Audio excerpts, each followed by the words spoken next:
And welcome again, wrestling fans, to another edition of State of Wrestling, the official podcast of the National Wrestling Coaches Association. This is your Mat Stats segment, joined by Glenn Gormley and Kevin Hazard. Our special guest today, Colonel David Fallon of the Wrestlers in Business Network. You may have heard him before. He has been on a previous episode of State of Wrestling. But today, Glenn Gormley, our stats aficionado and our statistician, that word's hard to say, extraordinaire, is going to break down the whole stats and tie it into Wrestlers in Business Network, while Colonel Fallon, who's going to give us an update on how many miles he's traveled since coming on board, including trips to Louisville at the National Duels and Hampton, Virginia at the Virginia Duels. So before we get going, first of all, Colonel Fallon, welcome back to the program. It's going to be great to have you on.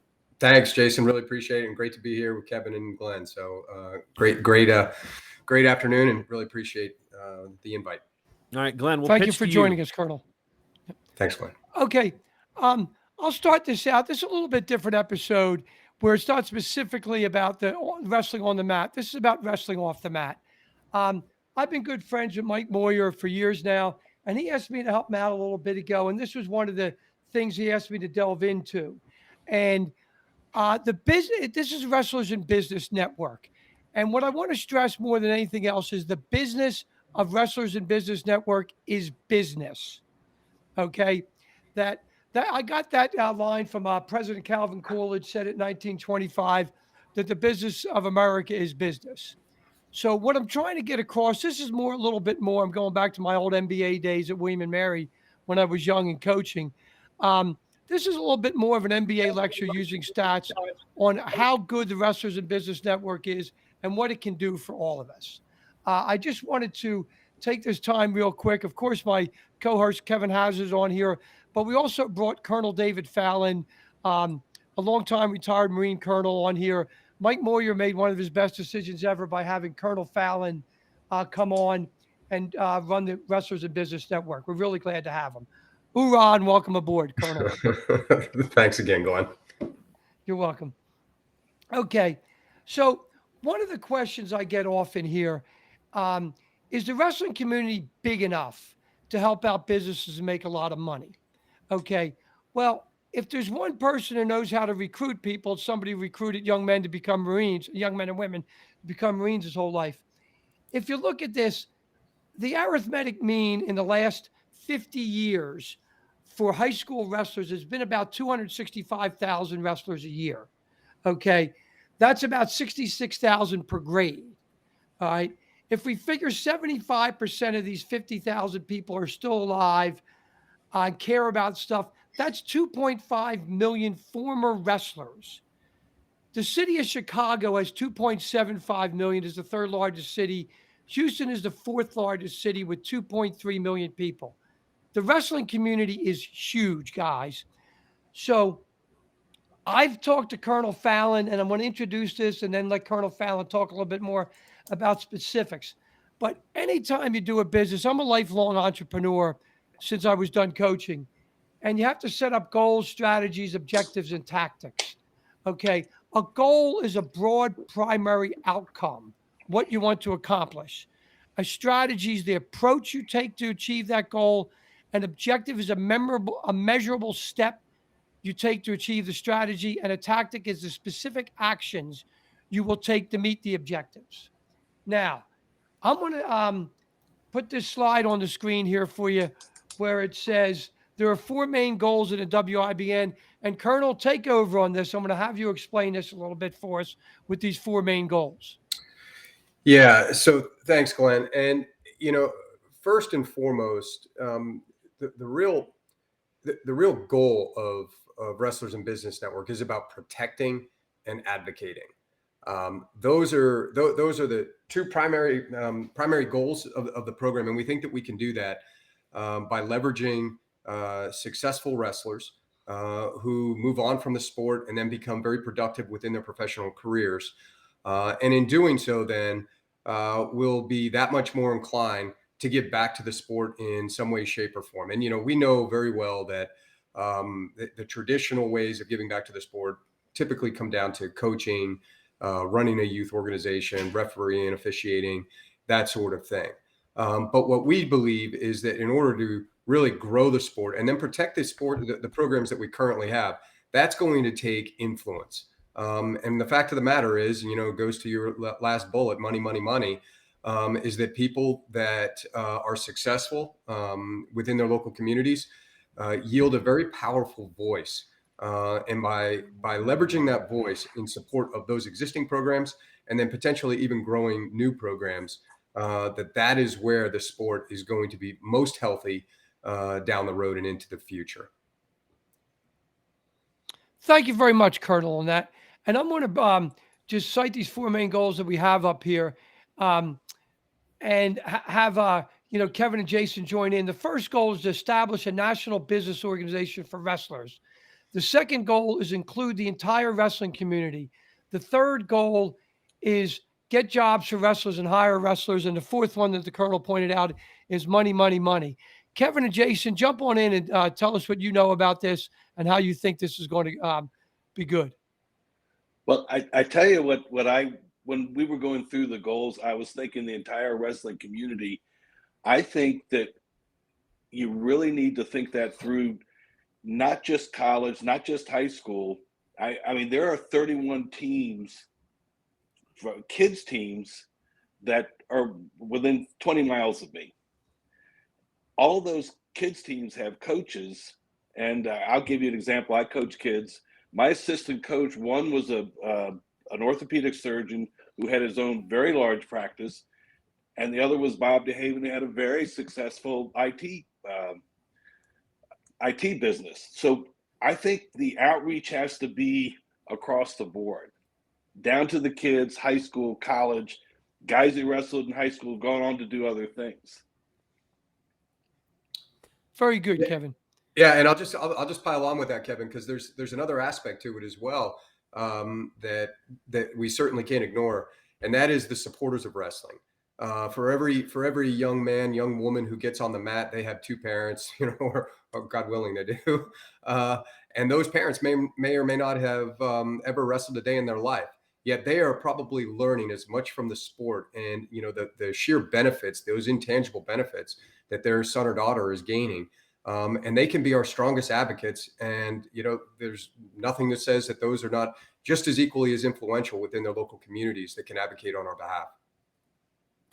And I'm going to pipe in too as my own situation here, because, Kevin, you're a business owner. I'm a business owner. Granted, I'm a small business owner, and I am in the world of wrestling as a media outlet. But when it comes time for me to reach out and do business with people, I had to get my trees trimmed, for example, here in Minnesota. I mean, we get to get snow removal. That's another idea entirely. But to get the trees trimmed, what's the first call I made? I remember seeing somebody from St. Cloud State that had a tree service talking about a fundraiser that they did for St. Cloud State Wrestling. Now, St. Cloud State's about an hour from where I live. Come to find out, that tree trimming service was a mile from me here. So that relationship to wrestling as a consumer puts me in a situation where I'm going to, hire wrestlers. It's not just as a business leader, but it's also as a consumer going, when we see these companies out there, wrestling people are going to be like, hey, where can we get somebody to redo our driveway? Where can we get a general contractor to renovate our basement? All these things are tied to it. It's not just business people hiring wrestlers. It's wrestling people hiring wrestling companies to do things around their home or with their businesses or contract or become a client in those situations. So the everyday wrestling person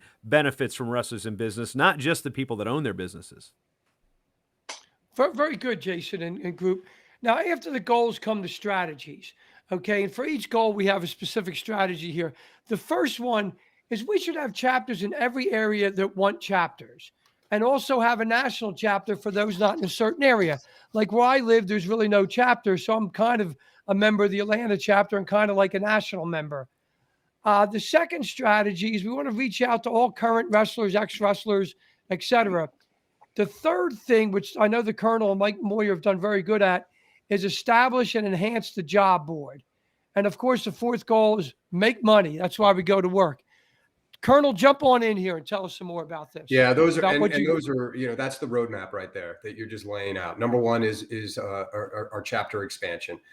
We currently have 23 chapters across the country. I mean, you can see the dry erase board behind me of some other areas right now that we're in almost the final stages to launch chapters in those areas. So having local chapters, across the country where there's number one, population, number two, there's some sort of sort of wrestling that is, kind of deeply entrenched in that area. Those are our two primary considerations when we look at expanding those chapters.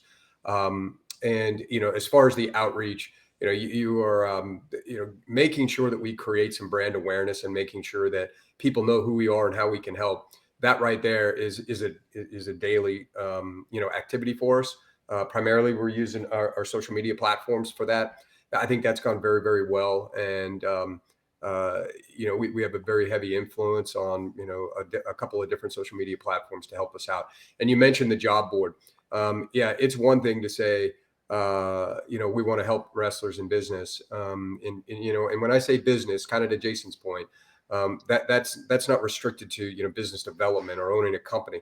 That's success in their personal lives. Central to that is that Career Center website that we have, that job board, which we launched in September, where companies can advertise open positions, whether they're internships or whether they're jobs that are available for our wrestlers. And these companies are specifically looking to hire wrestlers because of those intangible qualities that they know that they'll get from, an employee that comes from a wrestling background. So I think when you put all those together, that's sort of the recipe for success to get us towards those goals we're looking for. Thank you very much, Colonel. Now, the third thing, of course, is objectives and the goal strategies, objectives, and tactics. These are all measurable. The first one is chapter expansion. I wrote 22. I didn't know we had a 23rd chapter. We need to get these all active working chapters. Okay. The college outreach is what Kevin said earlier.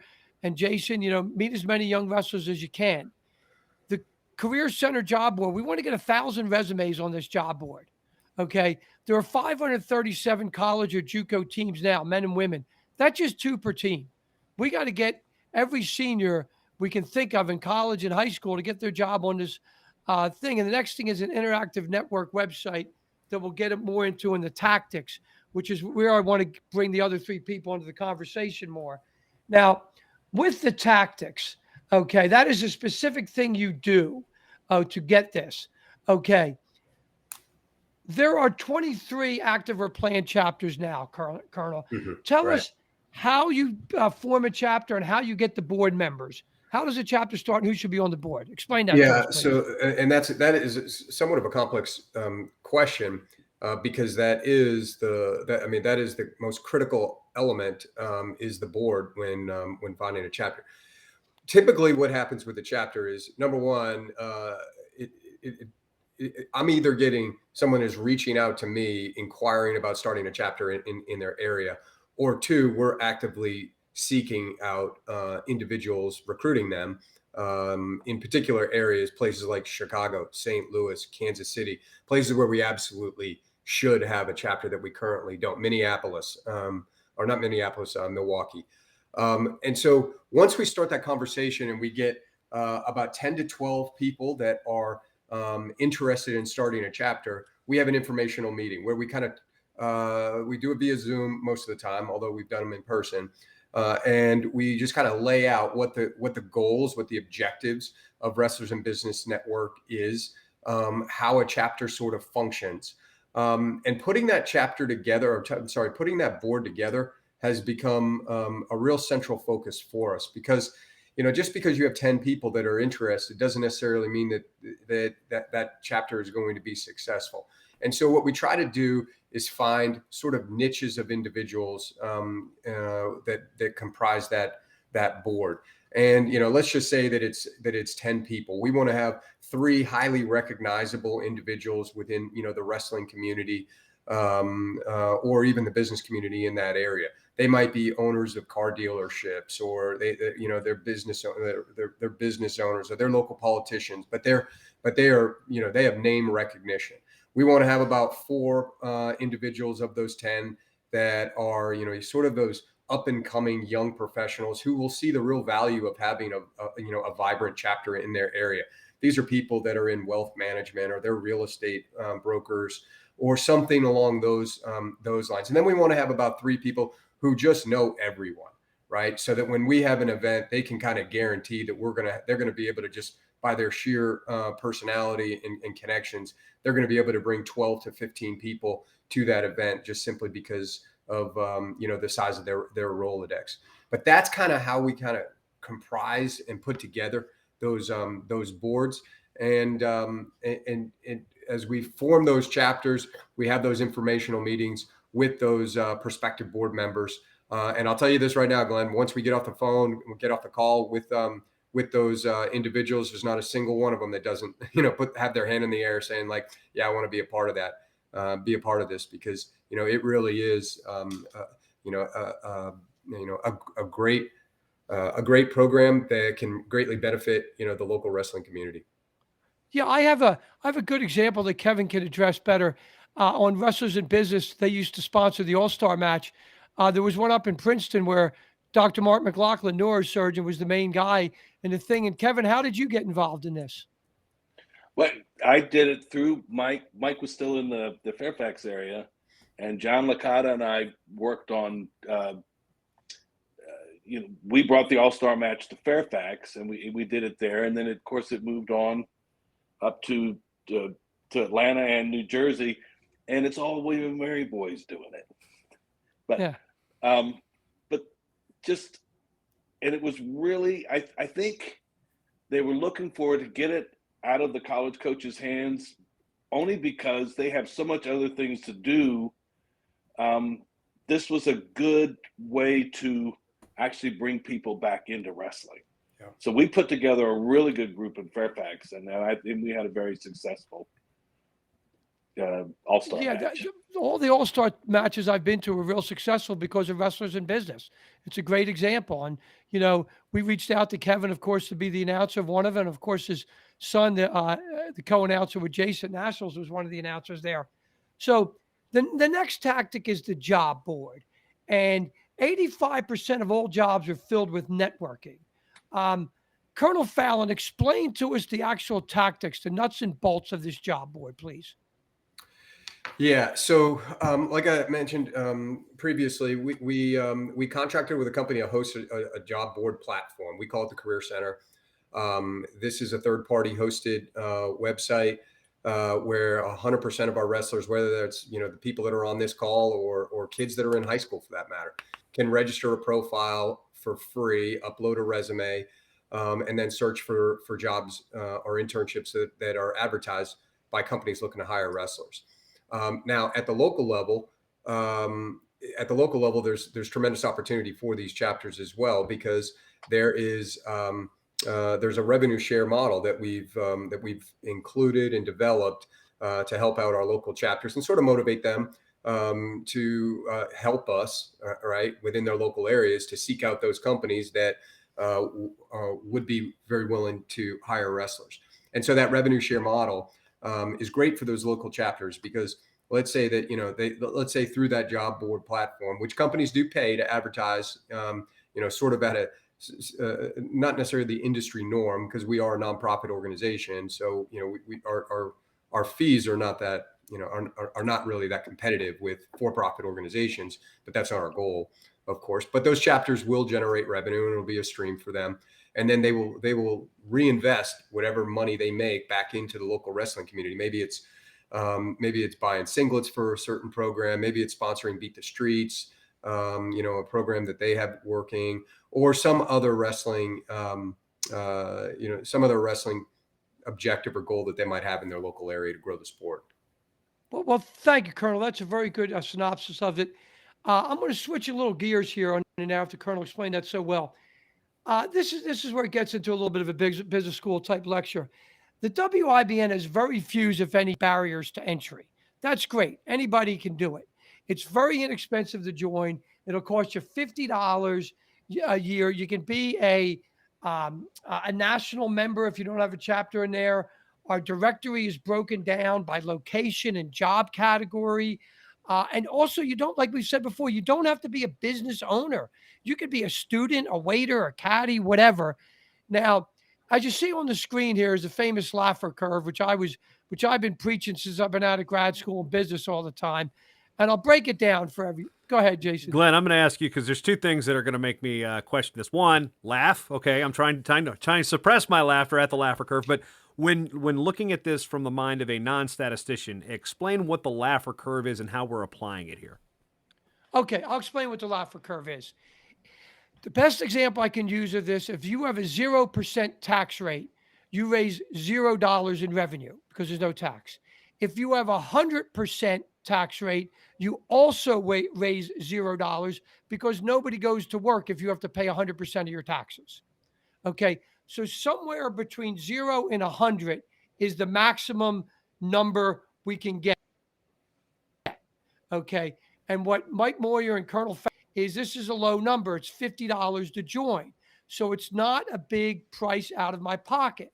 Yeah, we could say if we made that 5,000, we'd raise more money, but we'd have like 2 or 3 members. Okay. And I can speak to this point too, Glenn, because I remember coming out of college.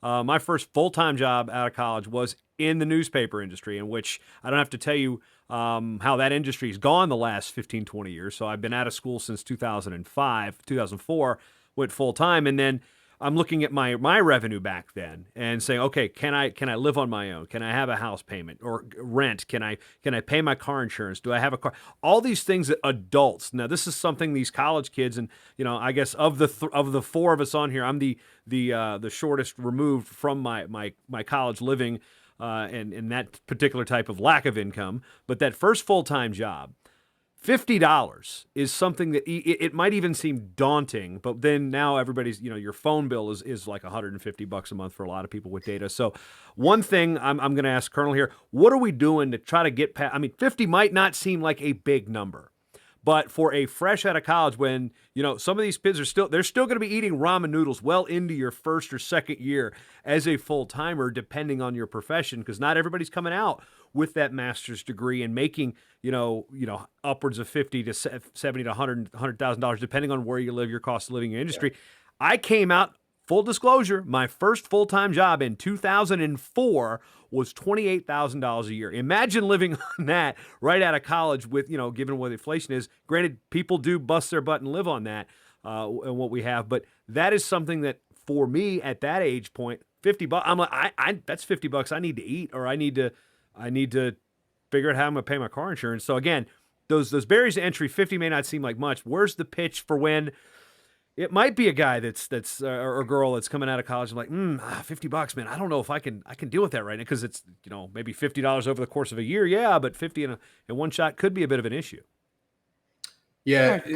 That's a valid point. And $28,000 a year, that sounds like some of our assistant wrestling coaches in college right now, Jason. That was a full-time job at a daily newspaper in 2004. I never got paid close to $28,000 coaching at William Mary.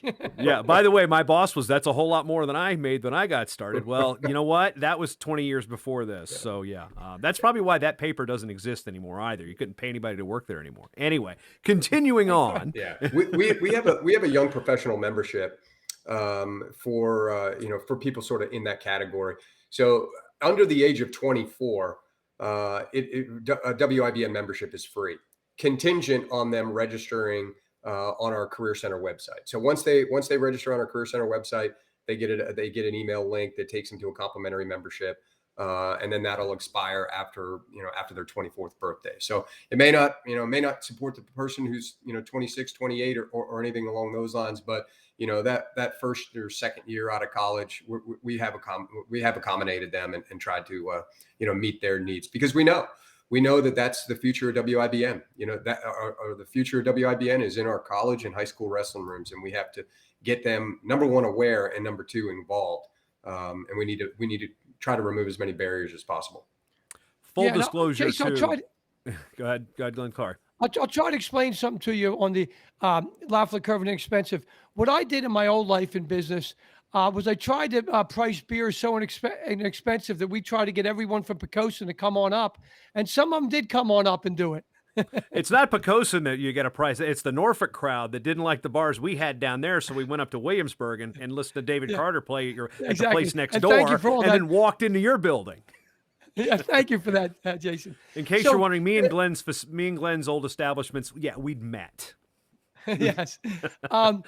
So along with this Lafleur curve, one way to you think about it is Walmart, where Walmart is very inexpensive prices, but it has the most revenue of any business in America, and that shows the Lafleur curve. It's about $559 billion a year. That's $1.5 billion a day, okay, because they have low prices. And the same thing with Great Smoky Mountain National Park. It's by far the most toured national park in the country. They had their record tourism year in 2021. And guess what? There's no fee to enter the park.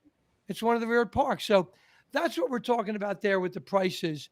The next thing is we don't require a member to do any work. Is that correct, Colonel Fallon, if they're members? That's correct. Yep. Okay. So that's great. And you don't have to come to the meeting.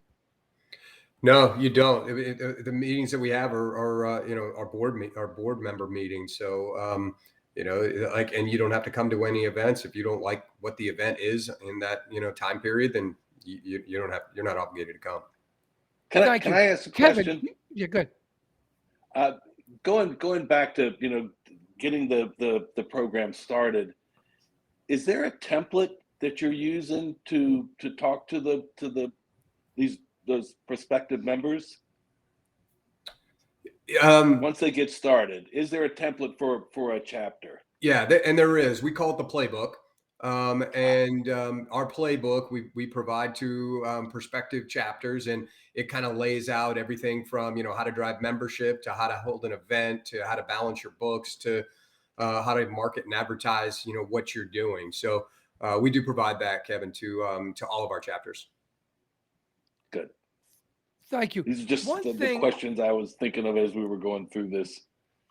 One thing I stressed with Mike Moyer years ago when I first started helping Mike out, and I've talked to Colonel Fallon a little bit about, is the website and the member directory. And I'll give you an example. The business I had, which Jason and I've talked about real quickly here, there was something called Hop Fest online. It was about any bar that served craft beers, because back 20, 25 years ago, very few did.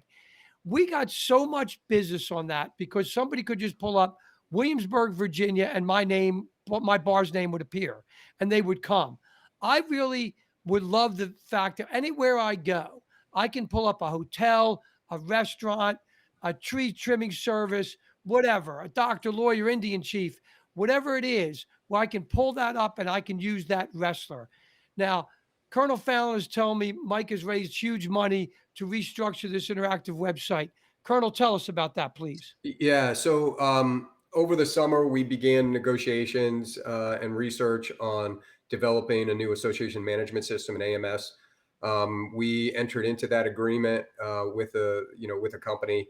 I guess it was probably September, and we are now in sort of that process of full implementation. So they're going through and doing all their discovery, and we're migrating data over into this new platform. And what's going to be unique about this is that both the WIBN and the NWCA platforms will be hosted on the same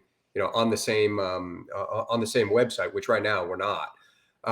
So that should be a step in the right direction, and we expect full capacity from this mid-June timeframe. So it's a long process, and it's a huge investment on behalf of the NWCA and the WIBN. But we think it's gonna help out both organizations exponentially in both, whether it's the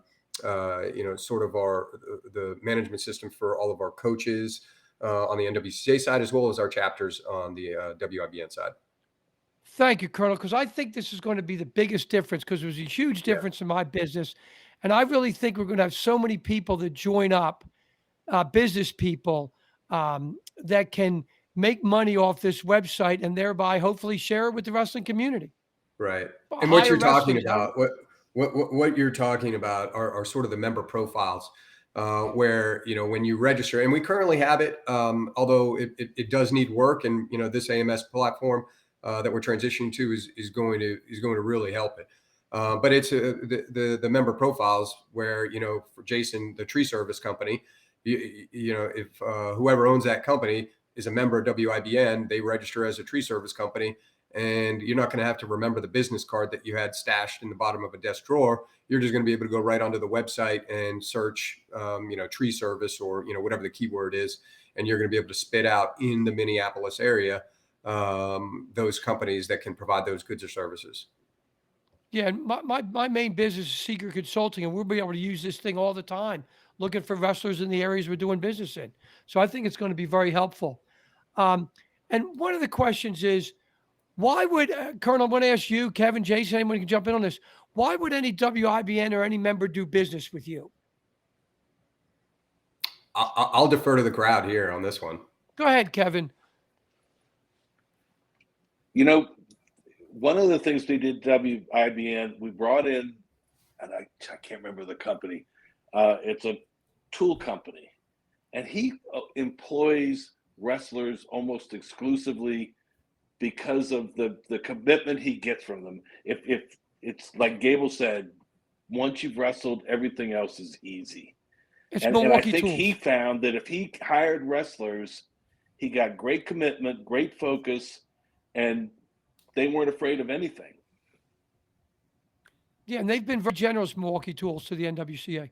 Yeah, Milwaukee Tools. Yeah, we're gonna talk about Joe Gal, and then to that point, Kevin, I'm sitting there, I'm posting some things on social media about me building stuff, whether it be the vessel that serves beverages in this particular office or my workbench and whatnot. Well, guess what they are? They're a certain color of tools out there, and when somebody that sees it on Facebook, oh, I work for Milwaukee, we own that company, so it makes me go, okay, well, I'm going to continue buying tools because I know that where I shop is going to furnish these tools. It goes back to that. Now, another thing I want to bring up that's also key about Wrestlers in Business Network, and this is kind of my own experience with it.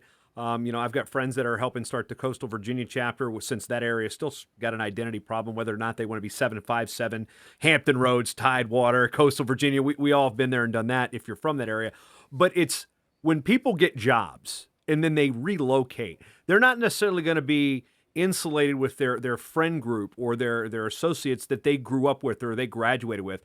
I think there's two people I went to high school with within the state of Minnesota that I know of, but I can't tell you any. There's one person from my alma mater that is in this general area. So Wrestlers in Business Network is great for networking outside, not just from a business standpoint, but from also a social situation, because we're all of our friends that grow up and have jobs, we're not all carpenters and we're all hanging out, we're not all engineers that are redoing parking lots. I mean, I look back at all the people that I grew up with in college and lived with and roommates that were on the wrestling team there in Norfolk. They're doing so many different things. They're still in the same friend group, but as we get older and we move away, a lot of us don't stay where we are. So the Wrestlers in Business Network chapter that we were launching here in Minnesota before COVID kind of put a little bit of skids on it, but it was, okay, I'm new to the area. I need to connect. Okay, I know some wrestling people, but I don't know the wrestling community here. I can go to any place in the country and have a conversation about wrestling, but do I have roots here? And that's one thing Wrestlers in Business Network, from my own personal situation, is going to help me with here in the Twin Cities. A big area, big wrestling area, big ties with Augsburg and Minnesota and all the Division II and Division III schools in the state. So it's going to put you in touch with people that, you may eventually do business with those people, but it's also, again, great for networking. And what are wrestling people? What do? What do we like to do at Nationals? We socialize. We're social beings. And I know that's one thing Wrestlers in Business Network, personally here in the Twin Cities, is going to help me do, is assimilate and put down roots here. Yeah, Jason, I'll expand on that. One of the things is, whenever you spend $1 outside your local area, 80% of it leaves right away. So what we're trying to do is to get, Gormley to hire Hazard to do something for him, then Hazard to hire the Colonel, and the Colonel to hire Jason. And it all stays in there. And we're just trading the same dollar around where it stays in the same house. Spend every dollar 3 times on your street before you spend it elsewhere. And it'll be really good for you. It's what we call the money multiplier effect. Okay. And what we want to do, we want to reach a critical mass. A critical mass is the point where the value of the network exceeds the cost of joining it for most users. If we get that, we'll have a ton of people in this network. And then what you do with that money is up to you. One of the things that Mike has pointed out to me, and Rob Larimore called me about this the other day, wrestling is the only sport that has a business networking system. And the ADs love this whenever somebody's talking about maybe adding a wrestling team, is that the alumni here, will help out and join in. And one of the neat things about this is you choose your own path when you join the WIBN. You can do as much as you want or as little as you want. You can join and never come or never do anything. You're not hurting anything. I'm going to have Kevin give a great example of how wrestling and business did something. Kevin, tell us how Match Stats started and how Wrestlers in Business made that happen. Well, I know, you and I have talked about this extensively. I know Mike was looking for somebody who had a statistical background, and that's Mike Moyer. And he says, well, I know Gorms has a statistical background, because he had somebody who was looking for, he wanted a statistical analysis of, what it takes to be successful on the college level and the high school and college level. So he went to you and you said, I can do that, but I'm going to need some help. And then from that, Matt Stats came from that actual book that you wrote, and you came to me and said, will you help me develop this show? And then we went to Jason, who is an expert in the field of communications. And I, so it's been wrestling all the way through from just the idea of, what does it take to be successful to actually doing the book and then getting a show from the book. Yeah, so this whole show is actually a result of Wrestlers in Business. So the show is, the business of Wrestlers in Business is business, and it's all from there. So it's a really nice thing. And one of the things I like to joke around with Moyer about is we're not asking you to make weight to join. You don't have to weigh in. You don't even have to wrestle anybody. Thank God, yeah. Yeah. Well, you can use kilos instead of pounds. If you wrestled 142 in college, as long as you make 142 kilos, we'll take you as a member. Okay. So, and if you're, as a businessman, if you're losing by 4 or 10 seconds ago, why not try a headlock? So I think this make is sure a you great have the thing. arm in the WIBN. Makes sure you have that arm when throwing that headlock. Yes. Thank you. I think it's a great thing. I think we're really lucky to get Colonel Fallon involved in this. I hope that people can learn from this show and say the Wrestlers in Business has some stuff involved. I'm going to let everyone else fill in here, and then we'll conclude, and I'll tell you about next month's show. So go ahead, Colonel. Yeah. No, I really appreciate the time and the platform to kind of talk about what we're doing and all the support that each of you are undoubtedly given to this. One last point that I think is really important is that Wrestlers in Business Network is not a fundraising organization. We are not going to go to our members and ask them to donate. We're not going to go to companies and ask them to donate. This is it's a plain and simple. It is a networking organization. And why that's important is because we never want to be seen as a threat to any organization. And there's so many great organizations out there right now that simply exist due to the generosity of donors and contributors in some way, shape, or form. We're not in competition with any of those organizations. As a matter of fact, we are the unifier, for lack of a better term, of the wrestling ecosystem. Because whether it's Wrestle Like a Girl or Beat the Streets or Hall of Fame Foundation or you name it, USA Wrestling, any of those organizations, their athletes will graduate one day and have to find something to do with the rest of their life.